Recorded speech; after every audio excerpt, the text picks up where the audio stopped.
அபிராமியே தாலாட்டும் சாமியே நான் தானே தெரியுமா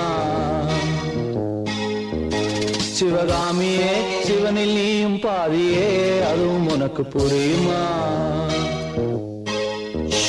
சுபலாலிலா